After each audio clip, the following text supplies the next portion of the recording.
What's up, everybody? Today Mel and I, we are out putting out a little bit of hay this morning. We've got a cool morning here in Texas. Northern blew in yesterday and it's really kind of brought the temperature down. Nothing too bad though, but we decided we want to go ahead and put out some hay for the cows because we're kind of in a drought right now. Yeah, it's really drought. That is the life of a farmer right there. Yes, you don't know. We had, Yeah, like an exceptionally wet spring, and we had rains all through the summer, but then when it comes to fall and winter, it's drought. yeah, we had like ryegrass sprouting out and your winter grasses, and then it's turned off dry. I mean, it is dry and hard. Just let's look at this dirt.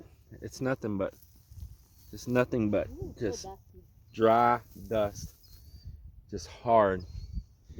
So I noticed a lot of the ryegrass that sprouted, it's died. It's gone. Yeah, and this year there's more weeds than the grass. Yeah, numerous farmers I've talked to around said that they had a lot more weeds this year than normal. We thought it was just us, but as we talked to other farmers, they're like, no, we had, maybe because of the very wet season in the early part of the year, it was just exceptionally wet. Maybe it made the conditions just right for certain types of weeds that hadn't sprouted or laid dormant for a while to pop on up. And I just didn't want to spend the money for a bunch of weed control. It'll pass. They may not be back again for those particular weeds for several years. So we'll see what happens. But nevertheless, I'm glad that I baled a bunker crop of hay and didn't sell very much of it. I just didn't even bother to list it for sale. So I told Melinda, you always need back stocks of hay. Don't just run on a 1-year supply, and you don't know what the conditions are going to be. Yes, You don't maybe it's know. drought or maybe there's a hard winter. So at least there's nothing wrong if you have a lot of stock for the hay That's backup. right. So what we're putting out right here is some 2-year-old hay. This is some 2-year-old hay, and you see some of the bottoms going off of it because, of course, it's going to rot where it sits down on the ground. But the cows seem to love this hay. I've been putting it out for them, and they have been really eating it up. And this is a nice thing about baling a really tight bale. Here, this is 2 years old, and listen to that. Packed rock solid. There's a lot of hay in that bale still. When you peel back this cover, this is just like a nipa hut on a bamboo house. Of course, your top part of your bale is like your thatch roof. And when you get on in there, and look how tight that is, just super tight. When you get on in there past that, it's really nice hay inside. So I'm gonna get these strings cut off here, get them put in the tractor. You don't want to leave strings on your field. So I'm still running a twine hay baler. I bought that on purpose because I like the twine. You roll a good tight bale like that, it's gonna last. It may not be as pretty because that perfect net wrapping, but all you're seeing pretty there is just the net wrapping, and that's about it. But for me, I like the twine better. Let me show you why. Got some 2-year-old hay like this, and as I said, it'll rot on the bottom, and as it rots, that netting will kind of rot too, but it'll also embed all in that old wet mildewed hay.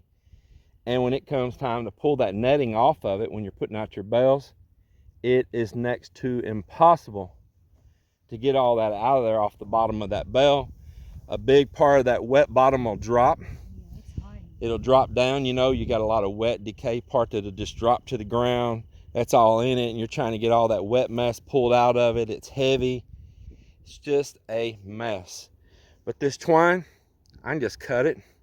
It slides right out of the hay, even out of the wet hay, even out of the rotten hay. I can just pull it, slide it right out of there, roll it up right here. Look at, no more than that, and throw it in my tractor, go to the next bale.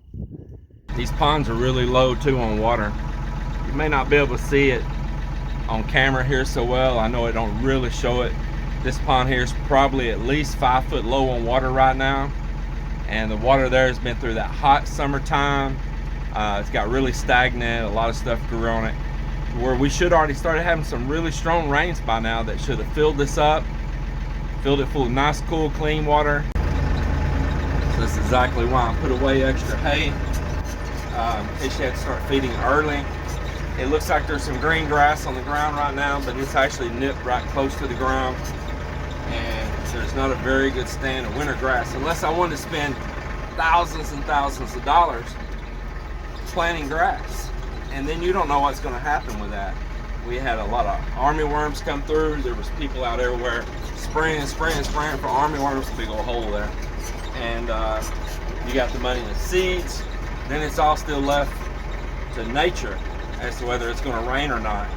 And that's going to flourish. And right now, it hasn't been too good. But if I have a good back supply of hay like I've got right now, well then I can feed them through, and I can give them these tubs of syrup as a mineral supplement. So I'll be buying those tubs of molasses syrup that's fortified with minerals in it, and they will really thrive off of that.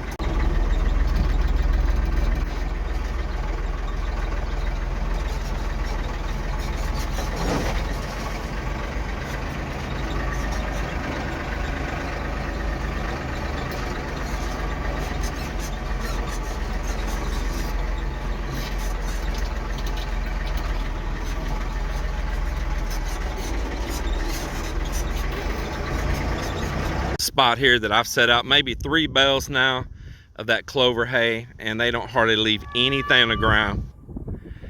Sorry for the wind, it is a really windy day, but as you see, no hay ring or nothing around it at these bales here at the moment, and they are just cleaning it up. The only thing that's really left is they'll leave that was on the bottom against the ground, and then like I said, the part that works like a seal on top of the bale, like a thatch, that they'll leave that and drop it. So that's okay, because that works good as a bedding when cold weather comes. Those cows, they'll come back and they'll lay in these spots like that and relax in them, because it gives them a little bit of insulation against there and the wet ground.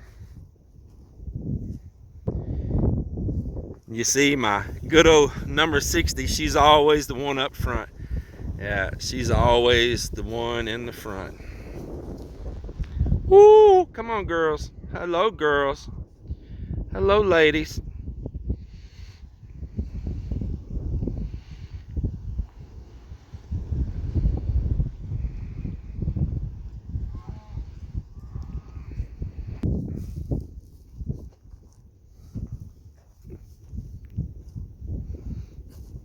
So are you a tractor model now?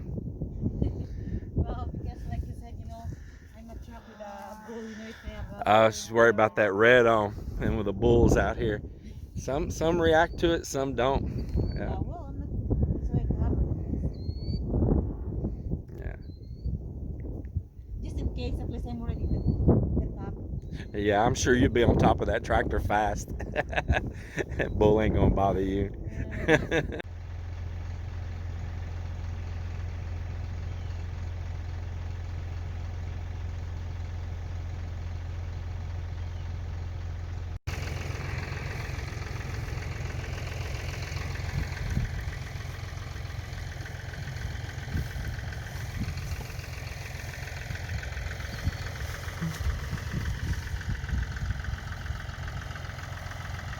There's some hay right here that was baled this year.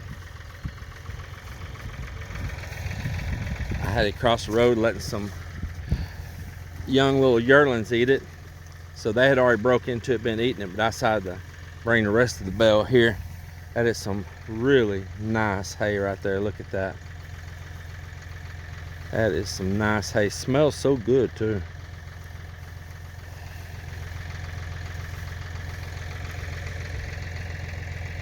So here I am baling hay right up until the last minute before we go back to the Philippines. That's some really great looking hay right there though. It's got a little darker color to it when you bale it in the fall like this, and it takes it a little longer to cure and gets those morning dews. But nonetheless, it is some really great hay. It's nice and tender, not real stemmy. That is nice. Good tight bale. I am happy with it.